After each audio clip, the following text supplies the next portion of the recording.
This is Residents in a Room, an official podcast of the American Society of Anesthesiologists, where we go behind the scenes to explore the world from the point of view of anesthesiology residents. Your anesthesiologist in these rural places is your next door neighbor, or your kids play soccer together. We're on the frontier. I want to see how far we can push it. How much can we advance anesthesia so that people don't have to travel so far? And they're making the best of the resources that they have and are able to provide really impressive care. Welcome to Residents in a Room, the podcast for residents by residents. I'm Dr. Audra Parrett. I am a CA3 at West Virginia University, your host for today's episode. We're going to dive into a subject my fellow residents and I are passionate about, which is rural medicine. So before we dig in, let's meet my fellow residents. Hi, my name's Alex Rice. I'm a CA2 at West Virginia University. And I'm Benton Nanners. I'm also a CA2 at West Virginia University. All right, so let's start with why this topic matters. I know why it's important to me, and I'm interested in hearing your stories as well. Can you tell me where your passion for rural medicine stems from? Yeah, I think for me, it's kind of my life. I grew up in a rural community in West Virginia. I've kind of stayed in rural medicine. So, developing rural medicine here where I'm at is kind of the way I can provide better care to my family, my community, and my friends. Yeah, for me, I grew up in rural Ohio, a town of like 2,000 people where healthcare was pretty limited. You had to travel a while to get to any kind of real like tertiary care, and did medical school in Eastern Kentucky, so in the kind of the heart of Appalachia, and so it's kind of had a special place in my heart. Yeah, so fairly similar for myself. Grew up in a small town in Indiana, in southern Indiana, with a population of about 10 to 12,000, and then did my medical school in Lewisburg, West Virginia, which has a population of about 4,000, and they also have a dedication towards rural primary care as well at that medical school. So did a lot of rural care throughout medical school, and then now just serving the population of West Virginia. And then I currently have a job secured going back home, and will be serving a bit more of a rural population as well when I go back. So moving on to the second question, what rural anesthesia actually is. There can be some misunderstanding about that for like, what is rural? I guess not all small towns are, and not all rural communities are small. Like, for instance, where we're at right now, I think, WVU is in a fairly big town of Morgantown, but we serve a very rural population. And to me, I guess what that means is we serve a population that doesn't have a ton of access to care. So we get people from so many different avenues of life, from truly the haulers, where they have to come sometimes 4 hours to the hospital just for a primary care visit, limited resources or medical knowledge. But sometimes it can be just rural practice, meaning like separated from a lot of places. So some of those primary care places that I worked with in medical school, there was just a primary care, like family medicine doctor for the whole, 20-mile radius. And so sometimes that is what it means for rural as well. So I don't know if you guys kind of have a different outlook on what you would think of as rural practice. I think you kind of touched on it. I mean, I think for me, like when people say rural anesthesiology, we're not practicing anesthesia in a barn. We still have the ASA basic monitors, but in reality, it's the population we serve. So whether it's here or at a different center, we have patients who do have a lot of different challenges than in a big city when it comes to travel, access to care, primary care providers. So kind of meeting our patients where they are is a big focus for us. Yeah, I agree. Yeah, I think also in medical school, I was in a smaller place than this that served a lot of rural communities and was in some community hospitals there and got to do some anesthesia with those providers. And a lot of it too is you don't have the same resources that we have at this academic center. In a lot of these small rural community hospitals that, we're doing anesthesia, we're doing sick patients in rural parts of West Virginia and Kentucky. And it's not something that people expect to be in a small little town hospital, but you end up getting some higher level cases in places that otherwise wouldn't. But it's mainly because they're the closest thing. And sometimes bigger places like this are too far out of the way and patients need care at that moment. Yeah. So anesthesiologists everywhere are dealing with some of the same challenges: workforce shortages, complex patients, payment issues, to name a few.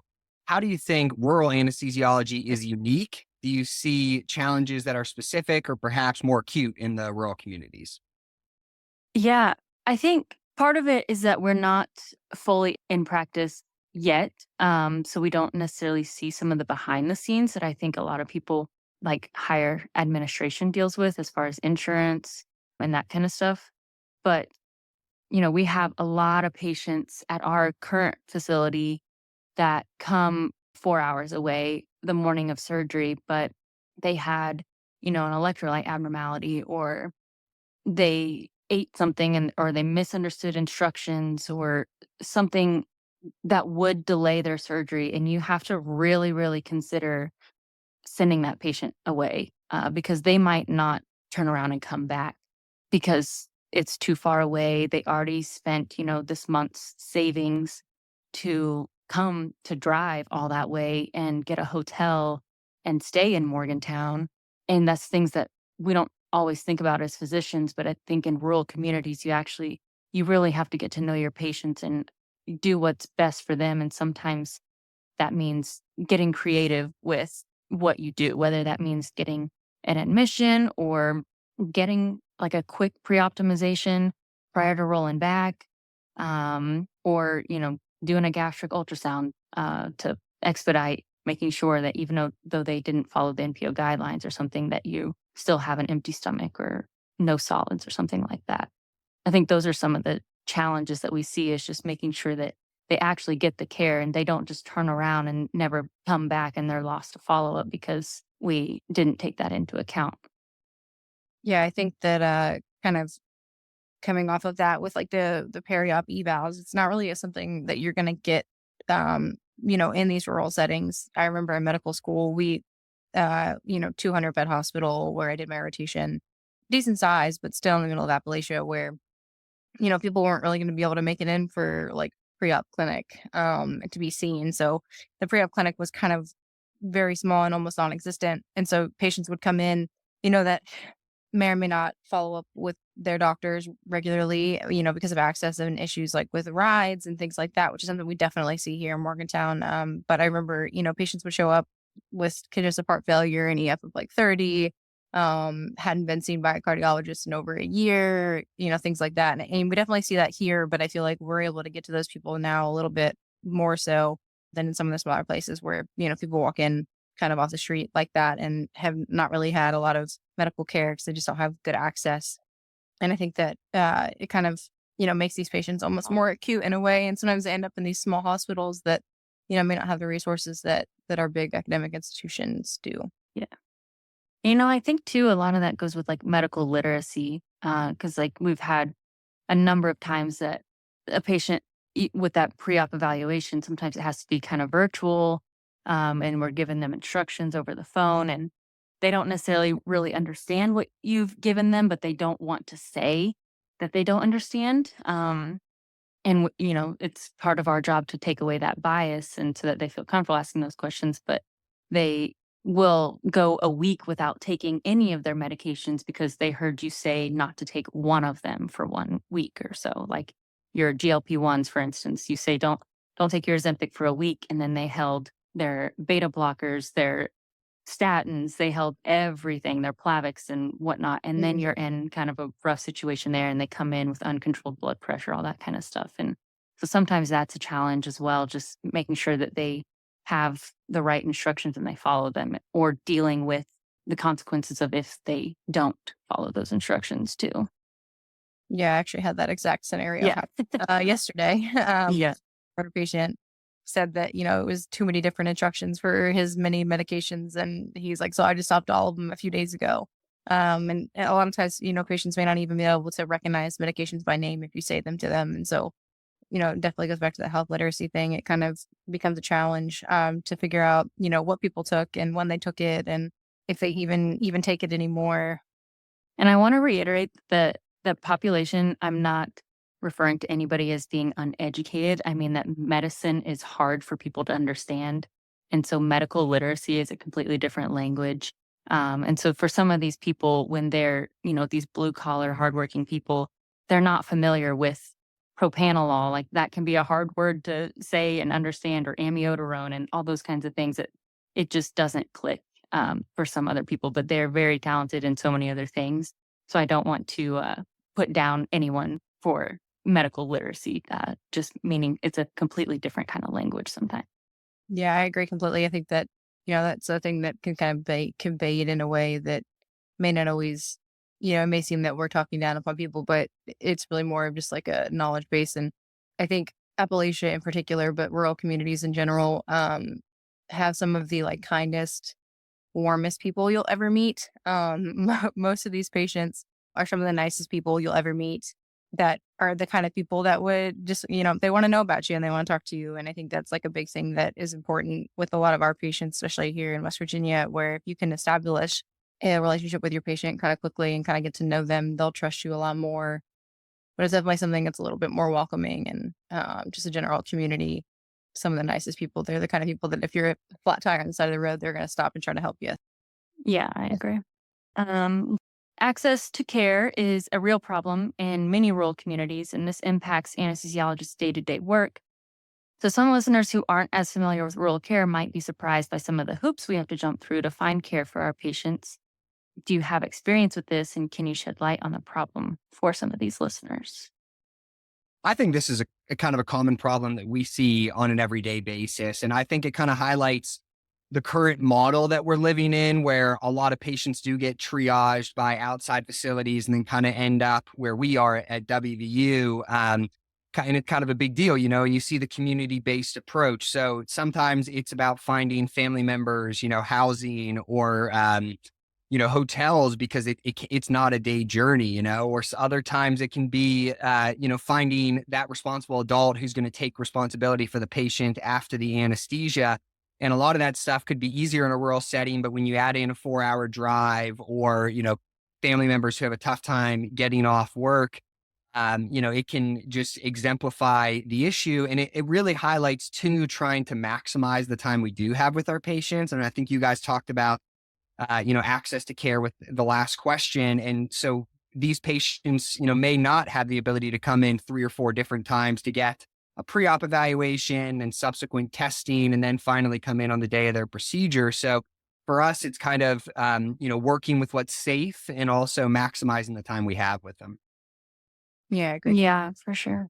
Yeah, a lot of times we see patients in the PEC, and there's things that we want done, whether it's a virtual visit or if it's in person, and there's things that we want to get done, but they live 3-4 hours away and they don't have anyone near them that has any openings for, say, like a TTE, if they like someone with a heart history that needs follow up with that. And it may not be able to be something that they can get done in a reasonable time prior to their surgery. And so I know one thing that we've kind of been doing to try to help with that issue is just some POCUS bedside stuff. And it's something that I think we're moving towards being able to do in our pre-op clinic, and things like that, and just bedside preoperatively. And I think that's helping a lot, where we're able to do a little bit more point of care things for patients that may not be able to get this stuff done ahead of time before surgery.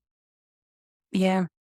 It reminds me of another case that we had a couple months ago, where a young guy, he had some kind of motor vehicle accident, and he was in the SICU. And we, as residents at WVU, we cover the SICU for 2 months in our CA1 and once in our CA2 year.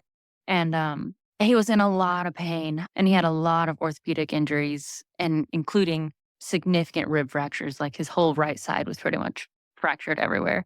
And we wanted to offer him some nerve blocks to try to help with that and get him moving and get him out of the ICU. And even just us walking in the room, he was like, please don't talk to me. I don't want to be billed for this. I don't even want the nerve block because I don't want to pay for it. I don't have insurance, and please, I don't even want to be billed for you talking to me. So please don't even talk to me. And it was just kind of sad that, those are some of the patients that we deal with in rural communities, that they're not always insured. And when you think about an ICU stay, those are big dollars that they're stressed about, and they work really hard for a living, and they don't expect those offsetting things. So really, the real superheroes are care management, who try to help with the financial and we rarely ever really do this side that is finding those hotels for patients or finding transportation or figuring out insurance or how to get them insurance and get them into rehab facilities and stuff like that. But, in rural settings, I think we do more of recommending and working with care management to do that more than like some bigger facilities where you're just anesthesia, you only do anesthesia. But when you have to actually be part of that patient-centered care, you work a little bit more with some of those other people too and realize how important their jobs are. Yeah, I actually had a patient when I was on the regional pain service. We offered her this nerve block pre-op, and I believe it was for an orthopedic procedure. And she asked me the question, will my insurance cover it? And I didn't have a good answer for her. And a lot of people that I asked that have been involved with their regional service for a while said that, it's kind of hard to figure out, obviously like they'd have to talk to their insurer and things like that. And we all know how difficult that can be. And so, ultimately she ended up not getting it. It's kind of similar to the guy you were talking about, Audra. It's sad because, it's something that is great for pain control, but there's no way to quickly for us in that kind of short time period pre-op to figure that kind of stuff out for patients. So it kind of is sad, not being able to offer those kind of things to some people. I think sometimes, as much as it is about like resources or like access to care or health literacy, I feel like in these rural communities, it's a trust-based thing. And so, we're talking to patients who in their communities, they get all their information from, people they know at the store, so in their day-to-day life, it's all revolved around trust. And so when they come into the hospital, it's difficult for them to sometimes, when they come in and they see 100 different people that they've never met before, they're all telling them so many different things. Like with the patient, Audra mentioned, establishing that trust because maybe the nerve block that we're offering actually might decrease the length of stay or the medical management in the ICU. And if you're offsetting ICU length of stay versus nerve blocks and that kind of stuff, the finances make sense in a little bit a different way. And the same thing with the pre-op evaluations. My family kind of coming from the state, my grandfather was a healthcare provider, and it wasn't that he didn't have medical literacy, but it was that, he comes in every few months and sees his healthcare provider and they give him a new long list of things that he has to do, but he trusts his family care provider a little bit more. And then it just kind of puts the system at such a stress because you have such a small group of people trying to do so many different jobs that when we come in anesthesia, right, where it's a perioperative setting, it becomes ever so more important to establish that trust to kind of bridge all these different gaps in so many different areas, because they might have a perfect understanding of our, healthcare literacy. And it may not be an insurance thing, but it still is something that can be bridged at the end of the day by just a little bit of a more in-depth conversation. Yeah. And Benton, I think you bring up a good point with the community too.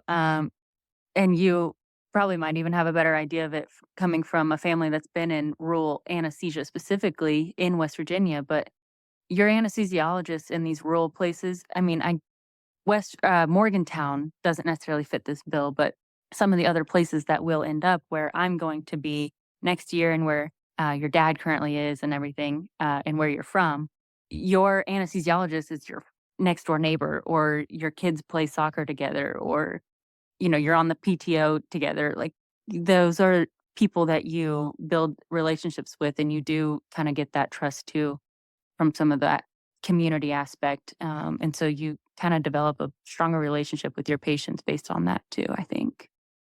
Yeah, I think so. I think that's one cool thing that, I cherish every day is that I'm third generation anesthesia provider in the state of West Virginia. And largely that's done at rural settings and rural hospitals. And so, again, I'm here at Ruby. So my experience is a little bit different at a tertiary care center, but growing up, I watched, my grandfather and my father kind of field questions that the typical anesthesia provider probably isn't getting asked. But you're right. People want to know from, people around them or the family members or their friends, someone that they trust, kind of help interpret their medications, whether it's chronic stuff that a primary care physician would be doing or things a little more pertinent to, our field.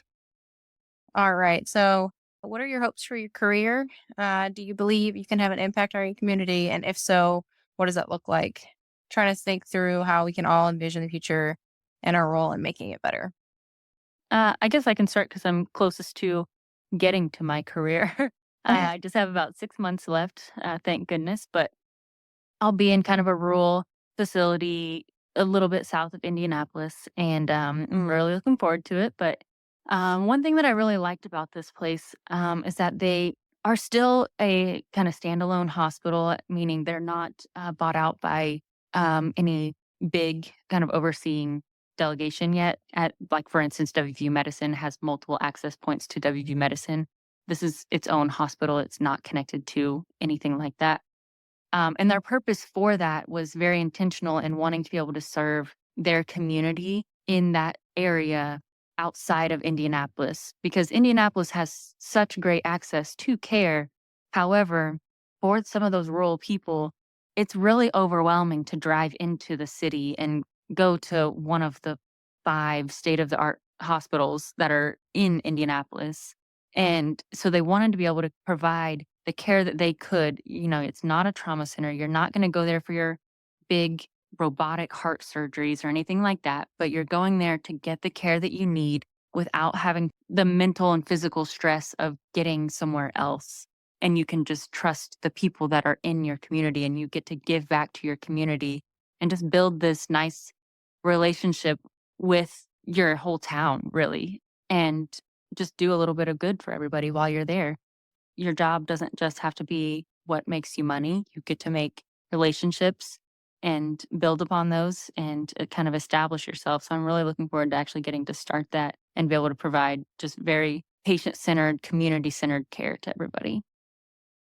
Yeah, I think for me, like, this is a really exciting question. Like, I think we've spent so much time in school. The concept, I have such a strong sense of home. So being able to get back home to the communities that raised me, educated me, kind of helped me grow and start to give back, it is really cool and exciting. And I think maybe where my career, hopes differ from somebody who was going to be practicing in a big city kind of centers around the idea that I would love to, it's kind of like we're on the frontier. I want to see how far we can push it. How much care can we bring to my community? How much can we advance anesthesia so that people don't have to travel so far, and that we can kind of give them what they need at, the highest quality of care, gold standard of care, far closer to home. Yeah, that's great. What about you, Alex? I'm kind of one of the outliers in the group, where I came from small places, have been in small places, and in my future, I actually plan to move to probably a bigger city, not because I dislike rural health care, mainly more for, personal reasons, just for some change. But, I think in general, just being in small communities, and having seen it and done it as a med student and resident, it's very rewarding, getting to know your patients. And, a lot of times we work with someone and we end up with a patient and, they know that person personally, it's like a friend of a friend. And I think that's kind of one of the beautiful things about being in a small area, where you get to know your patients, or, your patients kind of know of you because of a friend of theirs. And you're able to kind of build relationships that you typically wouldn't as an anesthesiologist. We are usually relatively, quick procedures. We meet the patient, they probably don't remember our name or who we are, unless they've seen us a couple times. But here I feel like we get to make more of that connection. I was doing a labor epidural for a patient, and they were like, wait, so don't you play soccer? So-and-so, blah, blah, blah. Turns out they knew a friend of mine that I played soccer with, and they played soccer with, and it was just kind of those small town things.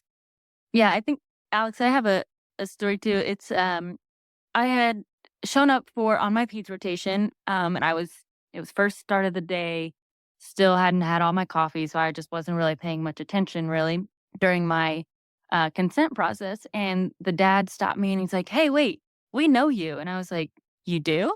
He's like, yeah, you did the C-section for this baby. And so it turns out I actually did the C-section with the mom. And then a year later, I was doing the little kiddos anesthetic it was like a very simple case. I don't know what it was now, but it was just such a full circle thing. And so even though Morgantown is a little bit bigger, it still has its small town vibes, but that's kind of the feeling that you'll get a lot with those other rural places, which is kind of cool. Yeah, that reminds me of when I was in Pikeville as a med student in Pikeville, Kentucky.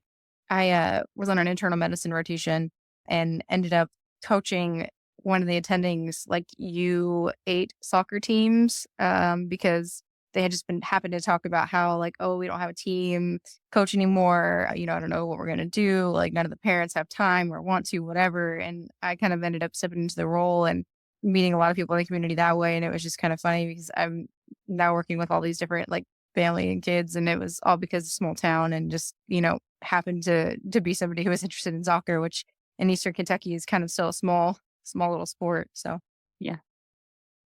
All right. Kind of the next topic here is on a larger level. Do you have any ideas about what can be done to improve healthcare in rural communities? And are there any policies you advocate for, perhaps changes you think healthcare organizations should be looking at beyond what we can do with individual doctors? What systemic solutions do you see on the horizon? Dr. Nanners, I feel like you are much more in tune with some of the policies and advocacy of anesthesia. Do you have any ideas off the top of your head first? Yeah, I do think it's kind of a challenging question because all of us, at least I think we all wish, right, there was a solution to happen overnight. And so sometimes it's laying the groundwork and realizing that we need to do things in a safe, controlled manner, because I wish we could provide everybody, the highest level of care tomorrow, but it needs to be reproducible. It needs to be consistent. It needs to be, something that can last years. And so it takes an infrastructure. And when you're looking about, establishing an infrastructure, I think it does kind of help to, advocate for policy. And we need to focus on physician first medicine so that we can kind of expand the access to cares that everybody gets in a slow process. And I think at the end of the day, you just want to be in an institution that is going to help you work towards that goal. Yeah, I totally agree. The, physician care team model, I think is the safest model, and that it allows a much more kind of like wide range of people to be taken care of at all kinds of facilities with the safest amount of care, to where you have a physician overseeing multiple other anesthesia providers, and you're providing care consistently. Having that team model, I think, is one of the biggest policies out there right now that's kind of being discussed. But I think that that's definitely something that needs to be solidified everywhere.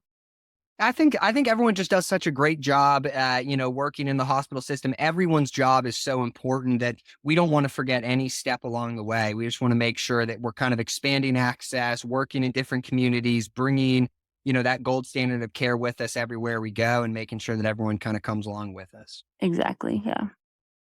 And I think like some of the things that we've kind of been seeing, at least, at our own institution, and I'm sure everyone's kind of working with this. And I think COVID kind of brought a lot of this upon us, but the telemedicine stuff, obviously we're not doing a physical exam, but I think the telemedicine visits for pre-op optimization are huge. I think since we started doing this, we've probably got people in better places, or at least, had a better ability to kind of work them up before they show up on the day of. And it's a lot better for access for our patients, so they're not having to travel. And typically these visits, I feel like, are usually well covered in terms of like insurance and things. And I think that really gives them the ability to be seen when maybe otherwise wouldn't be seen ahead of a surgery. I think, also in general, just preoperative evaluation, whether it be via Zoom or, a clinic that is partnered with the institution, can be very helpful, and kind of just bedside focus and things like that, things that we've kind of already discussed. But I think those kind of things that we've started working towards, allowing us to kind of get better ideas of our patients and just kind of have more knowledge and more information to help us create better anesthetic plans for these patients. Yeah. Yeah, I think it's exciting. I think there's a certain degree of creativity in making sure, whether it's the rural visits or the POCUS, it's kind of fun to help bring all this stuff and all our goodie bags from the tertiary care center out this, as far as we can stretch it. I do think that POCUS is becoming a much more emphasized skill set for anesthesiologists. POCUS being point of care ultrasound, for anyone who might not know that abbreviation. It basically, you can get a focused cardiac exam. You can look at their gastric contents. You can do a abdominal exam, and kind of get just general overall pictures. It's not going to be necessarily diagnostic, but it gives you a general picture of your patient. And so for those people that you have a lot of unknowns about, they're the person that doesn't go to the doctor, so they have no health issues type person.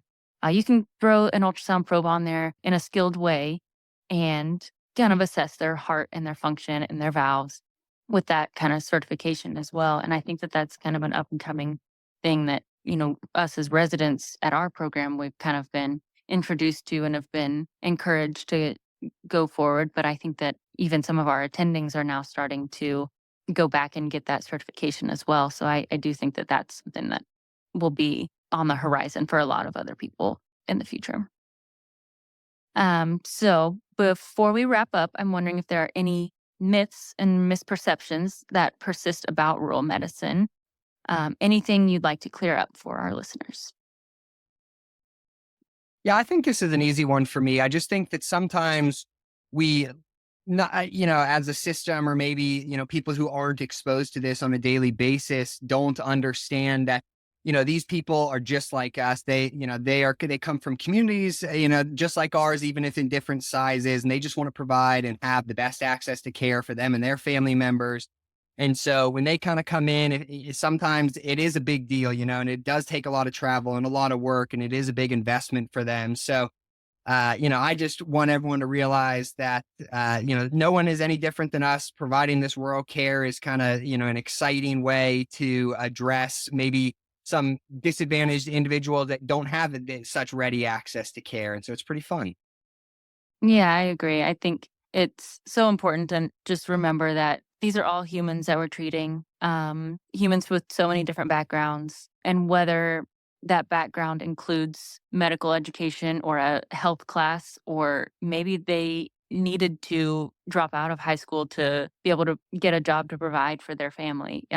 Everybody has different walks of life, and just because they have different access to healthcare and health literacy does not mean that they are not serving a greater purpose and, doing amazing things in this world as well. And so they deserve the best treatment, and it's up to us to be able to provide that for them. I think another kind of misperception that maybe exists is that rural medicine or rural anesthesia, either one, can't provide certain levels of care, but there are a lot of small places that handle a lot of really sick patients. I've seen this quite a bit in smaller community hospitals where, patients who are very, very sick and, aren't going to be able to get to one of these bigger places because they were in an accident or what have you, they are getting very, very good care at some of these small places that with limited resources, but they're making the best of the resources that they have and are able to provide really kind of impressive care with what they have. Yeah. So there is an ASA rural scholarship program out there, and I was wondering, do either of you know much about that to share with our listeners? Yeah, actually, when I was a fourth year med student, I actually applied for the scholarship and received it. The first thing I'm going to say was, a relatively easy process, and basically what it's here for is to help get medical students to be able to kind of experience anesthesia in a more rural environment.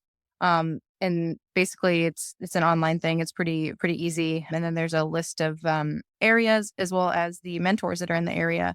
It's basically for you to get to do a rotation as a third or fourth year in one of these kind of rural areas. And I'll put a plug in for one of the mentors in Pikeville, Kentucky. He's still a mentor there. He's who I worked with quite closely as a medical student. It was Dr. Tice Latin. He's actually the one that told me about the program. So I think kind of urge people to look and just see if they've got anything that's close to them as they, do fourth year rotations and have more time to kind of choose what they get to do. And I think it's a great opportunity. And the scholarship mainly is just to help you, with lodging and travel and things like that to these places. I think it's something that if you have the ability to do, could be a great adjunct to your learning in fourth year and get to see a different type of anesthesia, especially because a lot of times, you get to residency and you're in these, bigger hospitals and with a lot more access. And then, you get out into private practice and it's going to be a lot different than what you saw as a resident. So having that experience as a medical student, I thought was really valuable because I kind of saw what that looked like at a small, community hospital and what anesthesia looked like versus, what we have now, where some people start in places like WVU, which is phenomenal for med school, but they just, it's one thing that's a little bit harder for you to get the real feel for. So kind of a plug for that. I think it's a great opportunity and something people should take advantage of. And I'm guessing is probably underutilized because it wasn't something that I was aware of. It just happened to know one of the attendings and he kind of, was like, you need to apply to this. You should be doing this. So definitely urge people to look at that. It's on the ASA website. Yeah, sounds awesome. Good job, Alex. Well, this has been a really interesting conversation. So I've enjoyed it, and hopefully our listeners have too. I know Dr. Nanners and Dr. Rice have as well. But thanks for joining me today. And to our listeners, please come back soon for more Residents in a Room, the podcast for residents by residents. Find a near-peer mentor that can give you guidance and support as you navigate the early days of your career. The ASA Mentoring Program provides an on-demand mentoring relationship so you achieve your personal and professional goals. Sign up today at asahq.org/mentorship. Join us for Residents in a Room, where we'll share timely info, advice, and resources designed to help residents succeed in residency and beyond. Find us wherever you get your podcasts or visit asahq.org/podcasts for more.